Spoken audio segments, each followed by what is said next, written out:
Well. Here we are again. Took the words right out of my mouth. That's actually verbatim what I was just going to say. No. I'm dead serious. You know what I was going to say?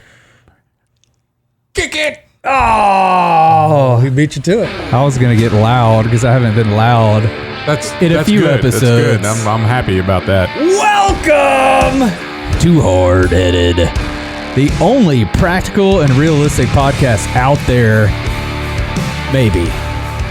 That's called Hardheaded Podcast. That's right. That's Thanks for tuning in. I'm your host, Troy Trussell, with me. Troy, what? Trussell? Three-shot Trussell. Yeah. I don't think we've even shared that story yet. Maybe in an upcoming episode we'll do that. Yes. I think we've said that before. Yeah, and it's still true. It's still true to this day. We just haven't covered it. We're just Across dragging it from out. me is Matt Amos, and to my far right, very Far. right, Very far right. Mr. Chet Sears. And today we're going to start off with What's on Your Mind with Mr. Matt Amos, and then we're going to go into top 3 war movies. War movies. And let me tell you, this week, all I've heard about Matt is research. I've got all this research I'm doing. So Matt basically for 7 days has been watching war movies. Almost nonstop. Yeah. So do you have like, I mean, I'm guessing you have like a whole list of honorable mentions and then you have a top 3. Are we going that far with this? Depends on what Chet does. We'll see. Yeah, We'll it kind of see. depends. Yeah. We'll see when we get there. See how we're feeling. And then we're going to end it up with a sermon. I mean, a good word from Chet. Thanks. No, I mean, you always bring the good words. Okay. They're Well, very detailed. You're putting a lot of pressure on me right now. They're very Troy. detailed. I don't know if I like this pressure. And they're just good. Like you prepared for a long time ahead of time. I and- take something away from all of your good words. Okay. I really do. It's good. And All I think right. our listeners do too. So, yeah, Matt, what is on your mind, sir? I really don't know. I'm kind of drawing a blank this week. He's just worn out from all the war movie watching. I am pretty tired because there was a lot of nights that I was up until research. I mean, 3 or 4 o'clock in the morning researching, almost as in depth as Cobra Kai. I mean, I'm sitting here and I'm going from one to the next, to the next, to the next, to the next, because I've seen so many war movies in my life. I mean, prior to the Marine Corps, I mean, it was all, Vietnam era stuff, the jungle, and, I'd pretend in my backyard. I'd go run around I'd go cross the creek like I'm, crossing the whatever river they have over there and stalking through the woods, and, little blue jays and frogs were my Enemies. were my Viet Cong, and, Charlie. they were Charlie. Oh, he's coming right for me. Coming right for us. But yeah, so I am pretty tired. I got a question for you about war movies and war. Okay. Like, are there any, and I don't want to get into your top 3, and if it does, then just say, okay, we can't talk about it. But I mean, any good depictions out there? I think there's some merit in a lot of them, but I think that the cinematic effect kind of, Yeah. So there may not be like one movie that gets everything right, but are there a few that like that reminds me very vividly of, and I would think, and I haven't been there, but if I were to look back at like, movies about guys like being in quality in a manufacturing plant, there's like the battle type stuff, but there's probably a whole lot of other stuff that is not like shooting a weapon right. in one of those scenes that probably is like, oh man, that's a pretty good depiction of sitting around, I don't know, giving each other a hard time. So you've got, and kind of the way that we would discuss it is it's 99% boredom Mm-hmm. and 1% balls to the wall. And, that 1% could be over 3 days, but you may not see anything for, another month. Yeah. And that's not to say, that's your really exciting stuff. Not to say that like Iraq, you can count every day at, about 4 o'clock in the afternoon. Oh, it's about time to get mortared up. Yep, there they are.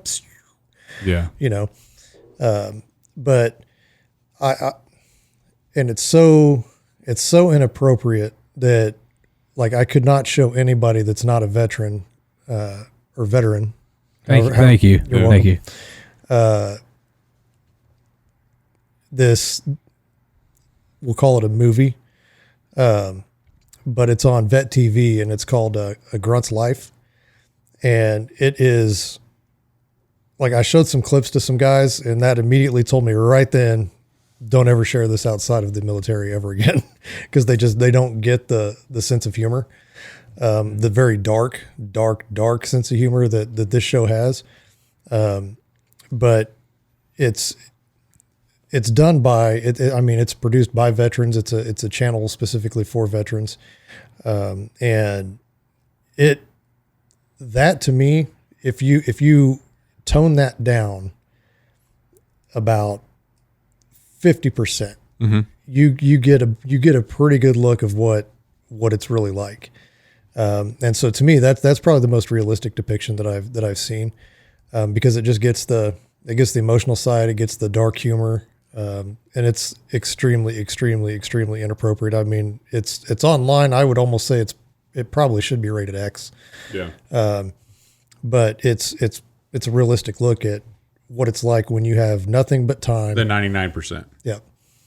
And it goes through the whole leadership thing, where you've got bad leaders and, you visualize, before you go to bed every night, oh man, I just want to frag that tent, and it's stuff that you don't do, but it's stuff that you think like, man, if I just dropped a grenade in there, that would solve all my problems, Yeah.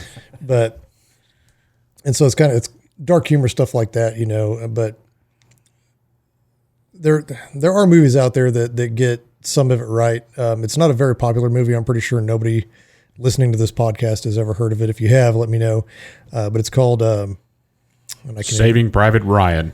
It's called Bravo 2 Delta, and there's a scene in there where the enemy is attacking, and they do this maneuver to get up to the enemy. And so the mission of the Marine Corps Rifle Squad is to locate, close with, and destroy the enemy by fire and maneuver, and to repel the enemy's assault by fire in close combat. And the way that we do that is called buddy rushing. And so that not everybody's up at one time, and you're taking turns, and the enemy kind of has to guess on who's going to pop up next so they know where to aim. And this movie does it really, really well. Yeah. They actually show the movements, and I think it's actually based on some British military stuff. It's not, I don't even think it's American military stuff, but they get that part right. And then there are parts of movies where, at the big, you talk about Saving Private Ryan, at the beginning of the movie where you have they're storming the beach and you've got people just lost, they call that the fog of war. I mean, as soon as everything pops off, I mean, it's a fog and you're trying to figure out what's going on. Everything's happening in slow motion. It's like you woke up that morning, and you're just kind of fuzzy and it takes you a little while to get started. Yeah. And that's a very real depiction, because it takes you a minute. Oh, shoot, we're here now. What, Yeah. So that's pretty accurate, but yeah, That's cool. I don't know what other, there's so many, I watched so many movies over the last. What's the worst? Since we're doing the top three, I mean, what's a really, really, really bad war movie? Man. Star Wars?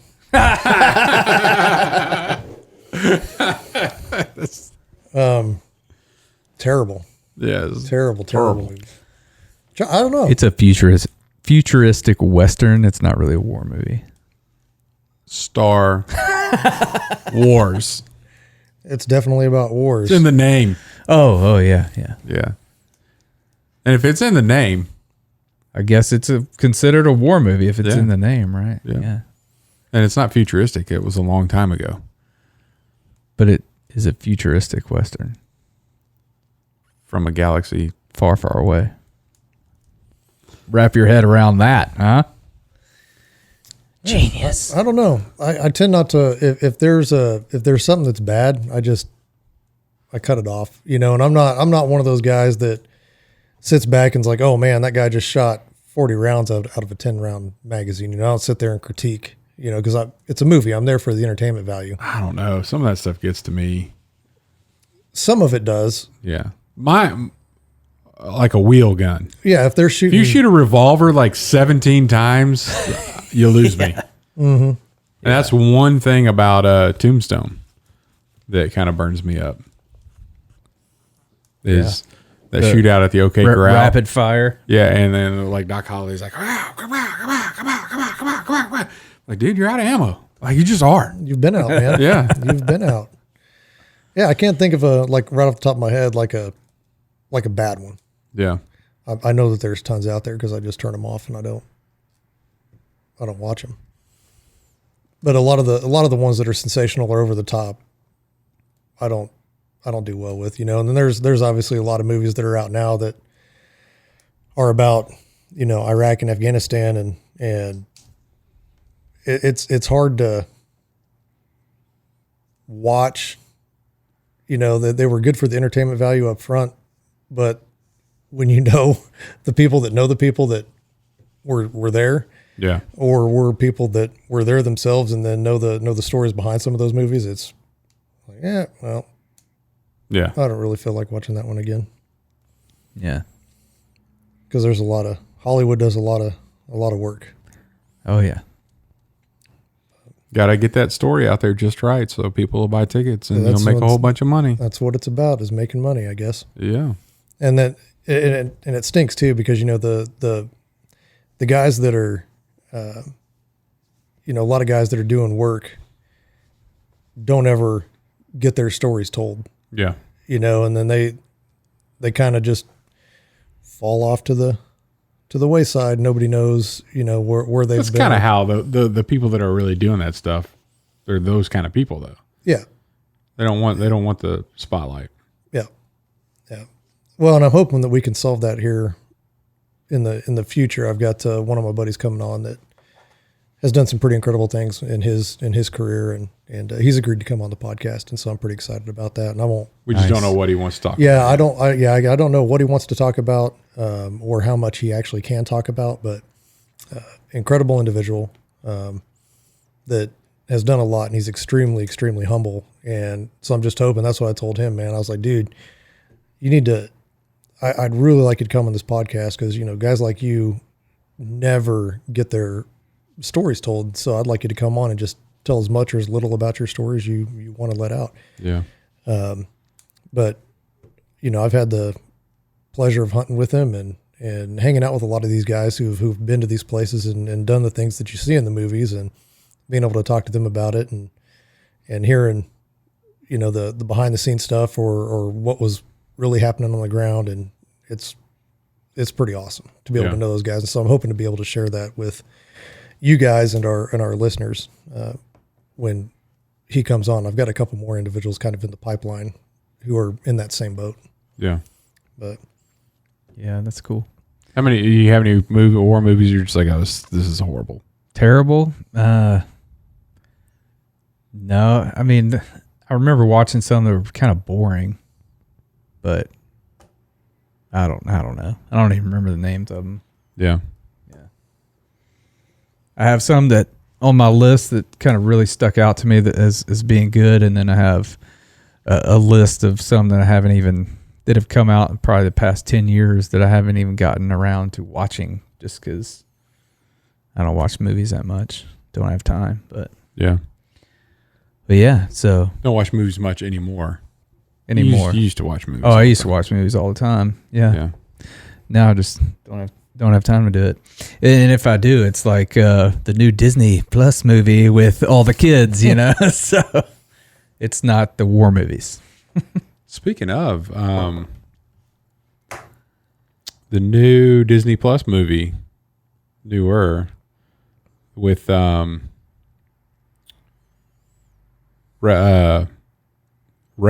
right? Or The Last Dragon. Yeah, Louisiana Tech graduate wrote that movie. Oh, really? Yeah.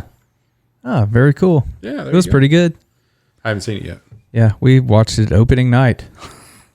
Well, you know how they premiere them now, and then they come out. You can pay $30, we don't do that. We don't do that either. But we wait till it comes out, and then we'll watch it. Cool. So yeah. All right. Hey, I think we ought to, take a break, listen to our sponsor, and then jump into a long discussion around some of these war movies. Let's do it. Yeah. That plug's not plugged in all the way. Which Number one? 3, headphone. This episode is brought to you by Admiral's Pennant Beard Oil. Visit admiralspennant.com for all your beard oil needs. Yeah. That's what we use. That's what I used to use. You need to grow it out. I should. Are you going to do another fall beard? Possibly if I go duck hunting. But if I do, I'm going to use some Admiral's Pennant. That's for sure. You get that right. Where do you get it, Matt?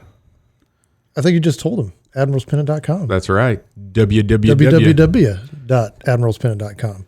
And it comes with a nice letter from the owner. Yeah, every one of them. So tell them Hardheaded sent you. Thanks, Admiral's Pennant, for sponsoring this episode. This commercial just smells different.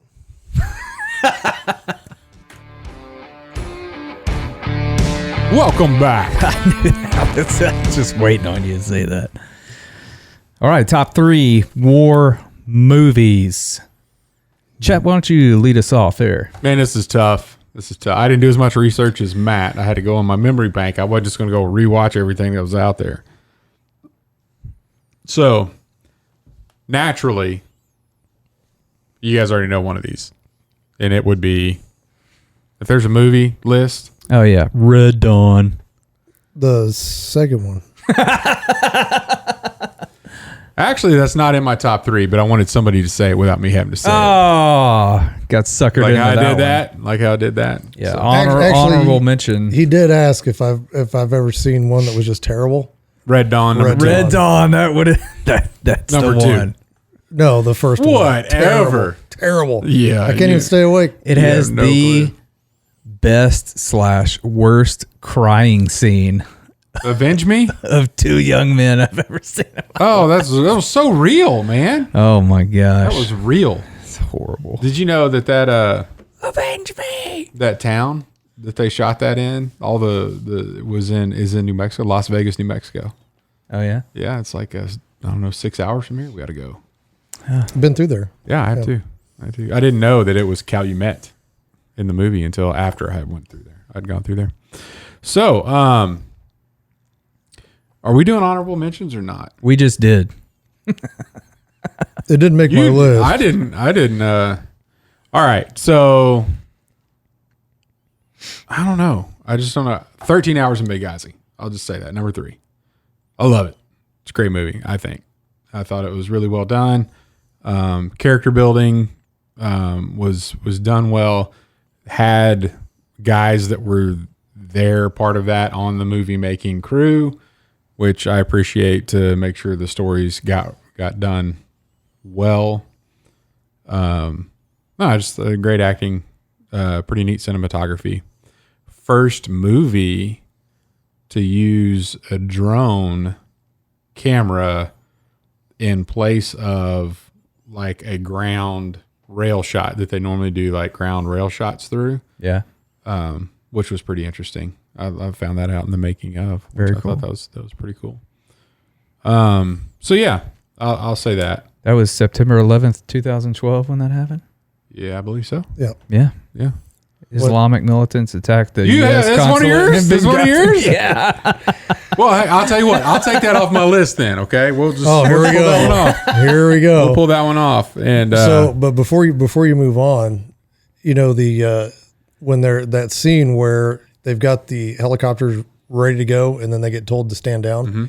I know some of the guys that were in that unit for the helicopters, and I also know another team that was ready to go help, or know some guys on another team that were ready to go help them out. They got told to stand down and were told by a certain Secretary of State that they were expendable. Like verbatim.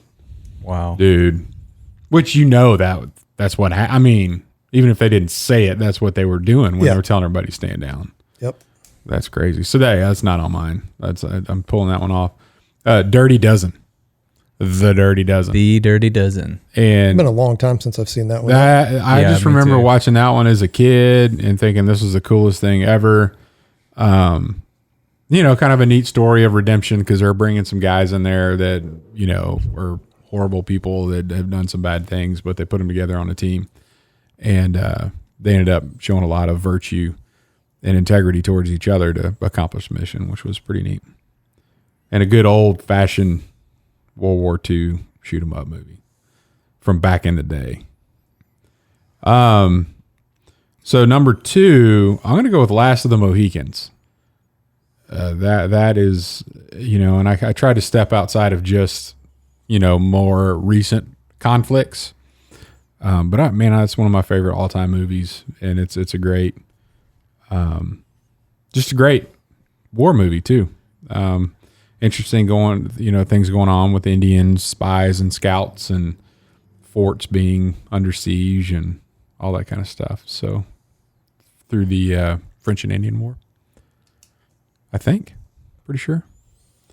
I think that's correct. It's been a long time since I've seen that one too. Number 1, I have it on DVD if you want to borrow it. And I own some knives from the dude that did all the weapons there. I own a knife from he's the guy that made the axes, the tomahawk stuff, and a couple of the knives from the main characters there from North Carolina, Winkler. Yep, Winkler Knives. Daniel Winkler. Sweet. Number 1, and I'm saying number 1 by a long shot. Like, this is easy, and I'm not saying any of your guys' number 1s are wrong, but as far as the story being told through cinema and getting the history right, getting the characters developed on both sides of the conflict, showing some realistic battle scenes as much as the historians could say this is exactly how it went down to using historians to help them develop their shots for filming, even down to the soundtrack, Gettysburg. Like, oh yeah, fantastic movie. I saw that in the theater. Probably my only movie I've ever seen in a theater that literally had an intermission because it was so long. I saw it in the theater too. It was fantastic. Yeah. Just a great movie, and showed. I mean, just the actors in it, fantastic. You had some Jeff Daniels, Martin Sheen. I'm forgetting some of them right now, but there's just some really, really fine actors in it. Great writing, great cinematography, and they pulled it together really, really well, I think. Yeah, really good. Good honorable top 3. mention: Black Hawk Down and Saving Private Ryan. Naturally, Red Dawn that you brought up. Both good movies. Yeah. All right, Matt, what you got? I got a lot of research, and I actually on my list I've got one that I'd never seen before, and quickly made my top 3. Oh yeah. But like you, my honorable mentions: Saving Private Ryan. Great movie. I think they did a phenomenal job with that. Platoon. I think Platoon, they did a great job with that. Casualties of War. Did a great job with that. What else did I watch? We didn't ask you to list off all the movies that you watched. But I watched the ones that I'd liked in the past, and that I've watched multiple times, and then watched all of those to figure out which ones would be my top 3. Yeah. And number 3, Starship Troopers.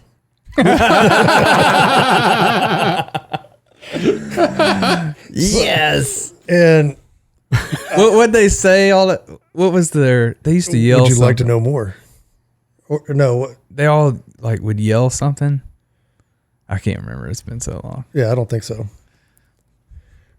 Anyway, go ahead. Well, it's kind of a Parody. Yeah, and it's somewhat sci-fi, and it's probably about the only sci-fi movie that I watched that I actually kind of enjoy because the parallels are so similar, to the modern military, and fighting, get you citizenship and just the way that some of those, and then they were, what do you call it? They were ahead of their time having females in the infantry, combat, and doing that kind of stuff. And it shows the relationship between, officers and enlisted and even before I'd even joined the military. I mean, I went with some friends from school, and we went in and we watched it at the theater at the Warren out west, because a bunch of my friends worked at the Warren. And so, we go to the matinee on, we had day off school or something like that. We'd go to the matinee and watch a movie.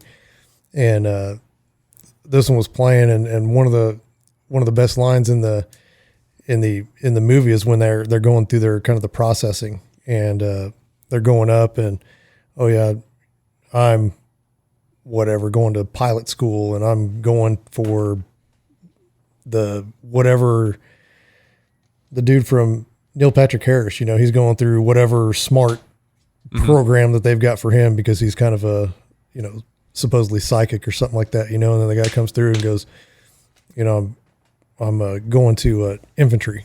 And he goes, oh man, infantry made me what I am today. And, he's got a prosthetic arm, and then he wheels back and he's missing both legs, It's like, so even beforehand, I was like, oh, that's messed up. Yeah. And now I'm like, that's funny. Like that really hit the nail on the head. That's pretty good.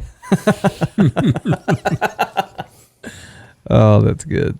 But I don't know. It's a funny movie to me, and it's fun to sit and watch, and I really enjoy watching that movie. So it made my top 3. Number 2 was the one that I just watched that I'd never seen before. And had I watched this and known the story, I might have changed back when we did our top 3 people who stood firm in the face of adversity. And the movie is Hacksaw Ridge. Oh, yeah. Yeah. Have you seen it? I've seen parts of it. You've never seen it? Hadn't seen it.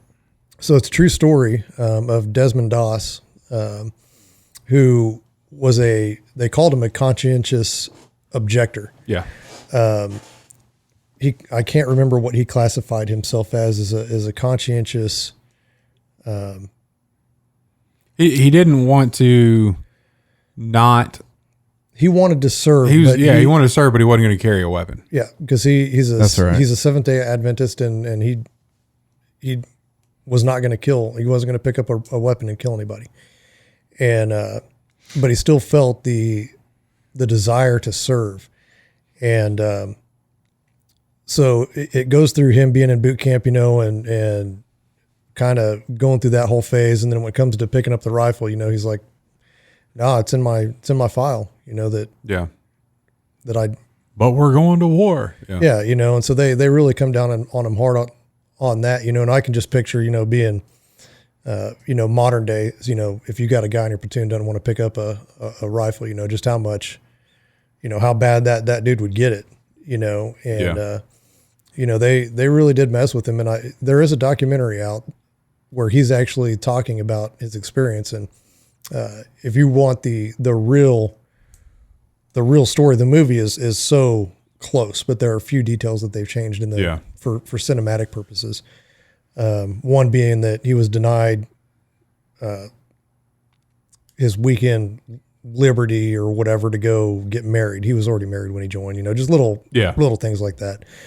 But he put up with a ton and just said, you know what, I'm sticking to my guns. And he even mentioned it in the movie. He goes, well, if I pick it up now, then it's so much easier to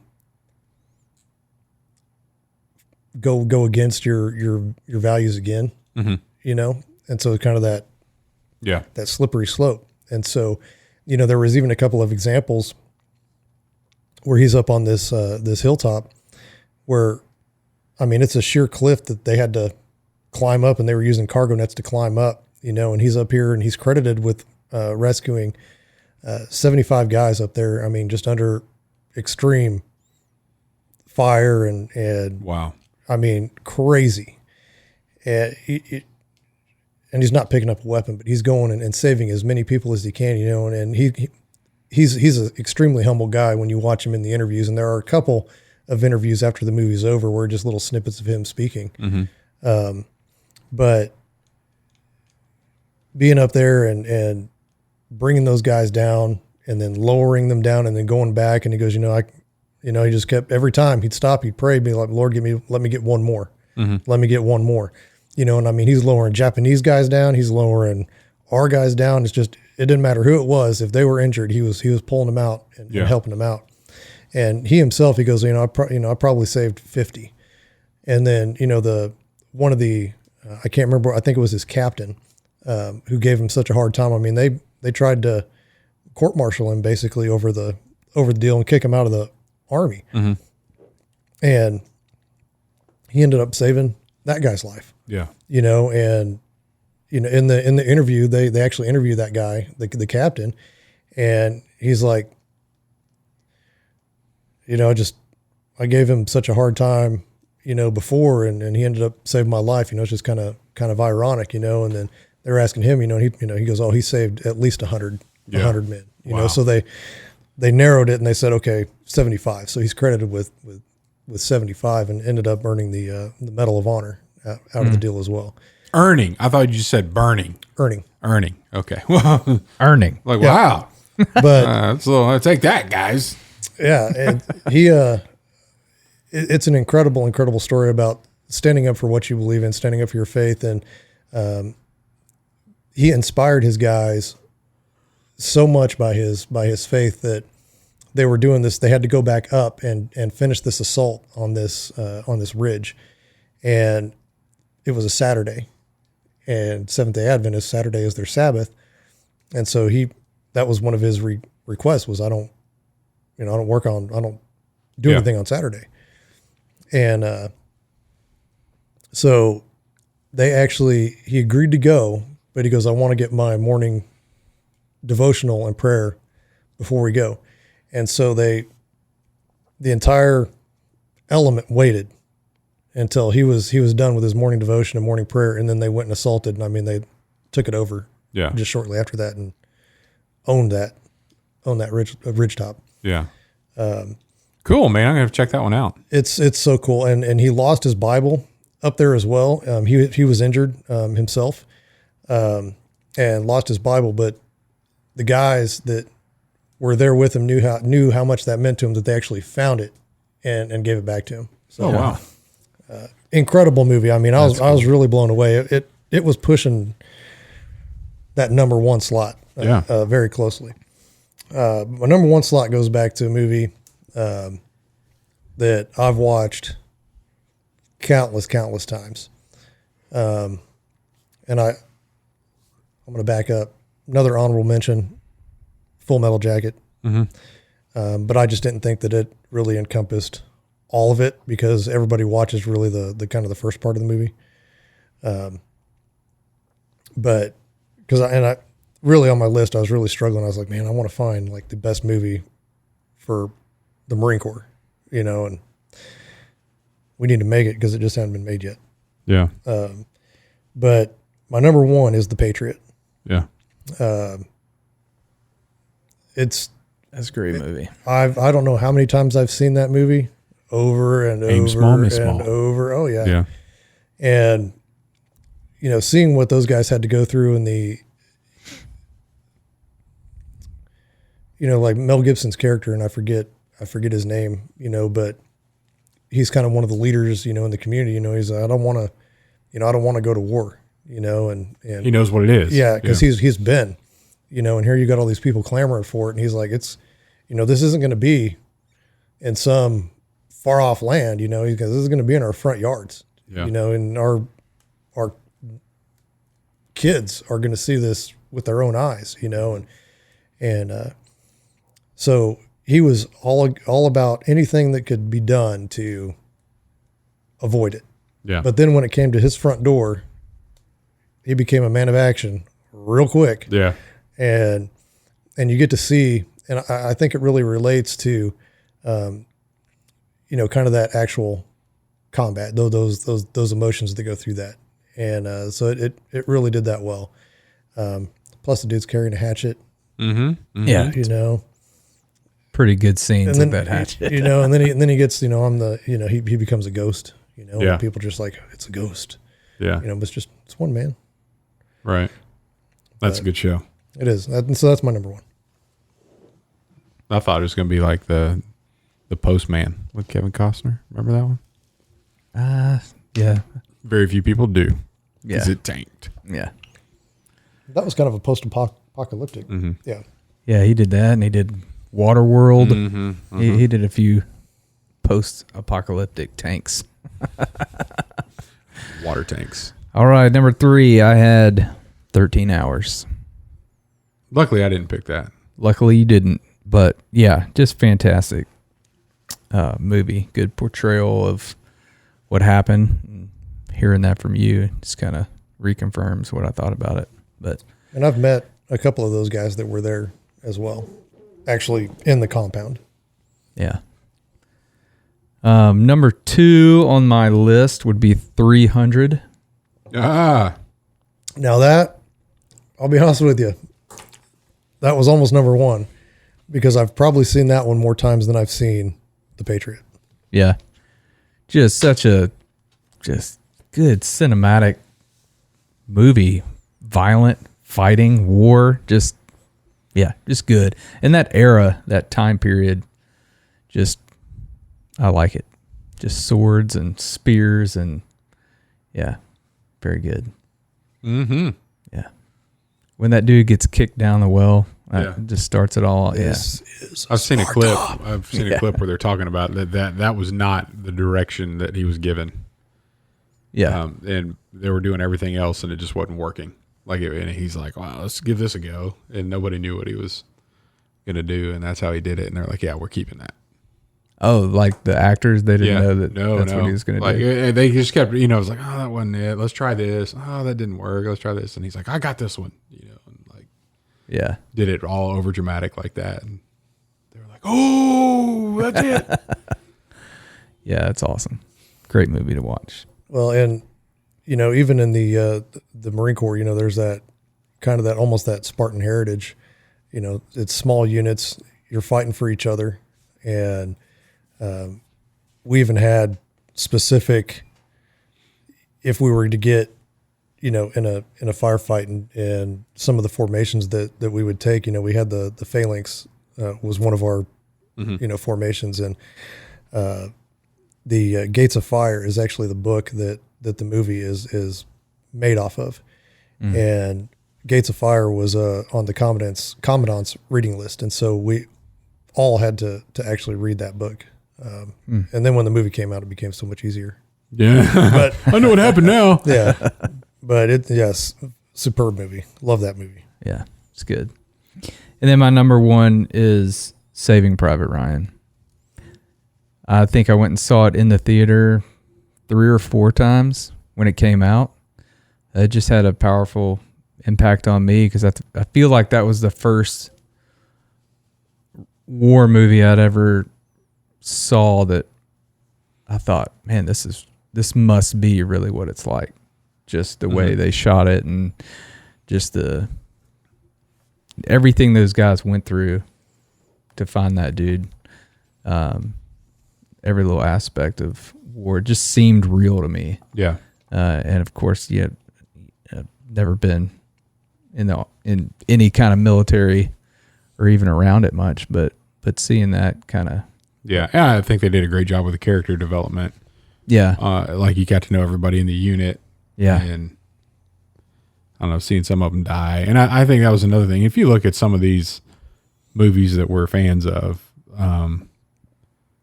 like there's loss involved too. It's not all, everything turns out great for everybody that's involved in it, And Yeah. I think Saving Private Ryan shows, here's who all was on the beach, and here's What's left? who walked at the end credits, who was still kicking, Yeah. which is another harsh reality to war that it captured. Especially back then. I mean, you're just looking at the way, even on a beach landing, the way that we conduct things now, as opposed to the way they, did them back then. Now we drive those, tracks right up on the beach, and then you unload from the back, so you actually have the vehicle as cover. They're not open topped, so they're not just firing right down into you. You know, I mean, because man, that had to be the longest boat ride of your life. Yeah, standing on those. Oh yeah, standing on those boats, waiting to offload into chaos. Yeah. Phenomenal movie. I love that one too. Matter of fact, I just watched that one day before yesterday. So I recommend to both of you, if you haven't been to the Eisenhower Presidential Library, it's just a couple hours north of here in Abilene, Kansas. Dude, they got a lot of that stuff because Eisenhower's he was over the whole European theater, and that was his decision.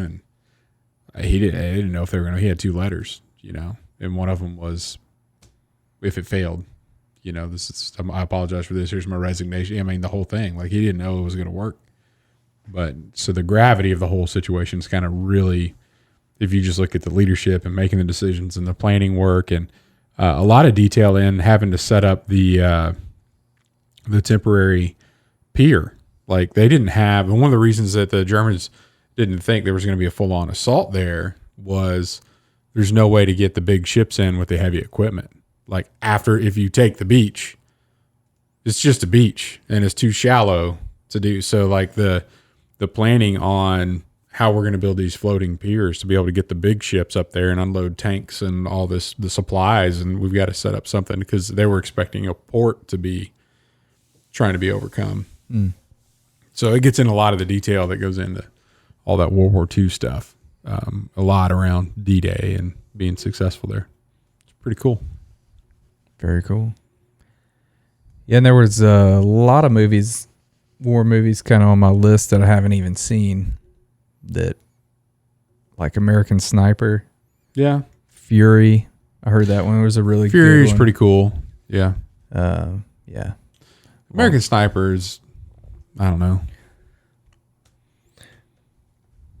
I liked it for the fact that it covered his issues with stress, combat stress, upon coming home. And it also showed the stress that's on the family. And so that, I don't think that had really ever been kind of focused on before in a war movie. And they did a good job of that in that film. Another one that I think that did really well with the family was We Were Soldiers. Yeah. Yeah, I think that one did because they always would go back and seeing the letters delivered and how the wives would come together and support and all that kind of stuff. I thought that one did a good job. Yeah, they did a good job. It wasn't like I think they did a really good job telling Chris Kyle's story and some of the stress he had, and Bradley Cooper did a really good job, especially in those scenes of vulnerability and whatnot. But and Bradley Cooper played that part extremely well. Yeah, very, very well. Yeah. And have either of you seen 1917 yet? No, I haven't. I want to though. Yeah, I want to see that one too. I hear it's they have the longest from a continuous shot. The longest continuous shot in a movie. And that movie was built to almost be one continuous shot from start to finish. Right. Yeah. Yeah. Looks very, very interesting. We'll have to check that out. And I will say another couple of honorable mentions would be Rescue Dawn.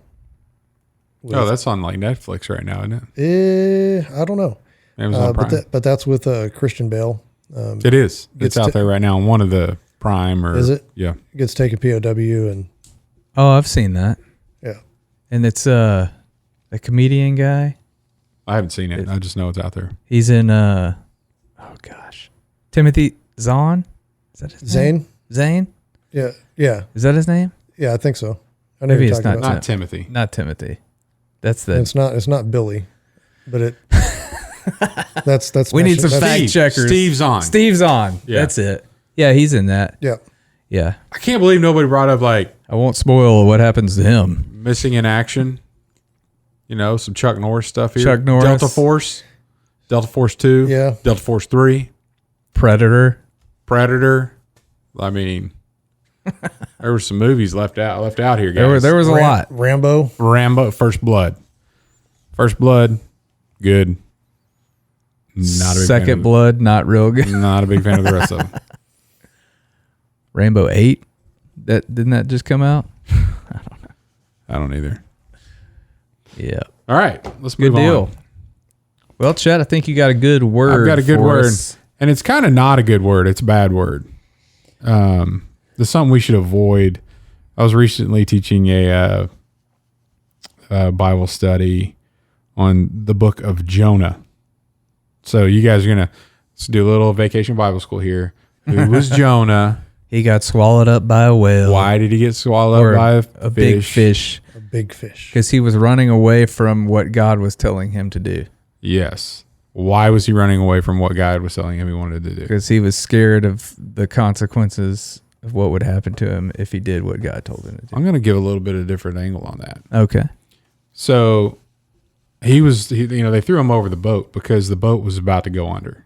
And these were seasoned sailors that he had hired to go way far away in the other direction. The other way, yeah. Away from And Nineveh. His throw me over was like, it will save you, but it'll kill me, and I'm ready to end this whole thing. Like, I'm so not wanting to do what God's asking me to do because his hatred towards the people that he was supposed to be bringing the message to. So the word is hard-hearted. Not hard-headed. Not hard-headed. Hard-hearted. That he had hardened his heart so much towards the people group, the people of Nineveh, which were bad people, not part of where Jonah, Jonah was just some random dude. They weren't in with the Israelites. They were outside of where they were. There was no affiliation with them, but he's less than human. So he knew going there probably and saying what God wanted him to say, turn from your wicked sins, he's going to destroy the city. They were going to kill him. But he's like, well, kill me now. I'd rather not go. I'm going to die either way. I'm going to die not doing what you want me to do because I hate them so much. Well, throw him over the boat. Whale, 3 days later, gets spit out, ends up going, does what he was asked to do. And then the message was, God's going to destroy the city because you're so wicked. Well, they listened to that message. They're like, oh, geez. They repent. Yeah, we're not going to be wicked anymore. And we're going to follow your God. And so they did. And Jonah got mad. Yeah, he got mad at God because he wanted to. And then he set up camp outside the city. He's like, I want to watch him burn. And they're like, oh, no, not going to happen. And then the shade, and God made the shade of where he was hiding out go away. And he's like, I'm so miserable. Just kill me now. Like, I'm ready to die now. So he was ready to die not doing it. And then he's like, okay, I'll do it anyway. And he went, and then he's mad that they're not going to be destroyed. And then he just sat there and was like, okay, now I don't even have any shade in my life. I was going to watch them perish, but they're not, and I'm not shaded. And it's all over. This is miserable. And God's question to him, and Jonah, I think this is only chapter 1. Hold on. In Jonah chapter 3, no, it's Jonah chapter 4. I'm very prepared for this. And he's upset that the shade tree died overnight. And God asked Jonah, should I not have concern for the great city of Nineveh, in which there are more than 120,000 people who couldn't tell their right hand from their left? So they didn't know right from wrong. They were showed it and they repented. And Jonah's upset about it. And God's like, why wouldn't I have compassion for these people? So then, application time, is there anybody that we feel like that we're hard-hearted towards, that God would have compassion on, and that we're thinking that it's not worth it? I'm not going to be a part of this. And if I am, I'm going to hate every minute of it, and I'm going to be miserable about it. And then God's going to do something and do a big work, even through you in that, and then you're going to sit back and pout about it after the fact, and not show an ounce of compassion towards the people that God would have compassion for. So do not be hard-hearted. Have a soft heart, I guess I would say. Have compassion towards people. So compassion, that would be the good word. Compassion. Love your neighbor as yourself. Love your enemy as yourself in this case. Well, your enemy could be your neighbor. Could be. Yeah. Your neighbor can be anybody. All right. Yeah. That's my good word. I like it. See, and I know where he was going with that one because my what's on your mind topic was going to be something different. And so I know that that's what he went with. But it's kind of funny because my daughters and I have been kind of going around and around on a community pushing their views on to people right without compassion towards opposing views. Right. And it's kind of that thing where it's my way or the highway, you know, and trying to explain to my kids that kind of that very thing is that, hey, you know, we need to love everybody, but it doesn't mean that we have to accept or approve of their actions. And it's so difficult for kids to differentiate that because they think, and they're being taught that it's all over, you know, hey, if you don't agree with me, then you hate people. you hate me. Yeah. You know, and that's and it's simply not the case, you know? Yeah. And I've been trying to explain to him, I was like, man, I've got a lot of friends and I love them all. I don't approve of all of their actions. You know, I got some friends that have issues with alcohol. They don't see them as issues, but you know, it's like, hey, man, I don't agree with that. I'm trying to be here and be what's best for you in the long run, which is eternity. And it's because I care about you that I'm going to say that, hey man, you probably ought to cut back on that, you know, and trying not to be, you know, cause when you are hard-hearted like that and you are, you're not coming at it from a place of love. You're coming at it from a place of hate. Yeah. Then now you're that stumbling block for that person because that's not what Jesus would. Right. That's not the way that he would walk into that situation and be like, oh, you know, burn, you know, he'd be like, hey, you know, this is, I really care about you. I really love you. I want you to come to me. I want you to do the right thing. Here's how to do it. And then you defeat that with love. Yeah. And to me, it's just gotten so convoluted to where somebody's identity, it doesn't matter what it is. They're like, oh, well, I identify as this. Well, that's not who you are. Right. That's what you are, you know, or what you call yourself, but that's not who you are. Yeah. And so trying to teach kids to differentiate between those two things has been pretty tough. And so I know where you're going with that because I've been pretty fired up about, you know, and a lot of it has to do with the, you know, the Gay Pride Month type stuff where it's just constantly being forced down your throat. And it's like, look, and even my kids, you know, like on children's TikTok or not YouTube and Instagram and stuff like that. Yeah. You know, where they're being fed all this stuff and it just becomes normal to them. And I'm like, look, we can love those people and not agree with their actions. Right.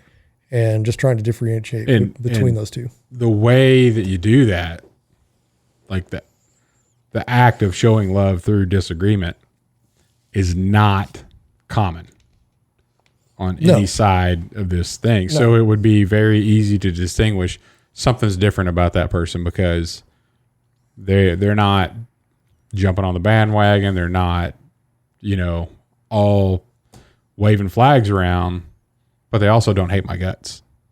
You know, they've been kind to me personally. Yeah. They, you know, and you look at the other side of that coin, there's not any of that going on. It's all hate. Yep. If you don't align with this, we hate you and we're going to do everything we can to destroy you. Yeah. Well, and again, you know, where we're at in society, I think we're starting to see more and more where it's good and evil. And those two are very apparent. Mm-hmm. And it's that evil that is causing that division. It's saying, no. If they don't agree with you, they hate you. Yeah. You know, and not the case. Right. Absolutely not the case. Yep. It's a All good right. word. I like where you're going with it. All right, let's take us out of here. Troy. All right, listeners, thank you for tuning in to another exciting episode Thrilling. of Hardheaded. Hit us up on Facebook, Rumble, YouTube. Leave us a review on Apple. Spotify. Hardheadedpodcast.com. 5-star review would be awesome. And share it with friends and family if you like this podcast. Get the word out there. A 6-star review would be awesomer. Can't do that. Can or, you? Or can you? Or can you? Just write 6. Just like hit 5 Yeah. stars and write 6. 5 That's all you stars, gotta I'll write. give them 6 if you let me. Bam. There you go. Put the little emoji star in the comment. That's 6. I like where your head's at. Have a great week. We'll see or hear from you. Next week. You'll hear from us next week. We got to wait. There it is. There it is. Loves the drop. Oh, it's a good beat drop.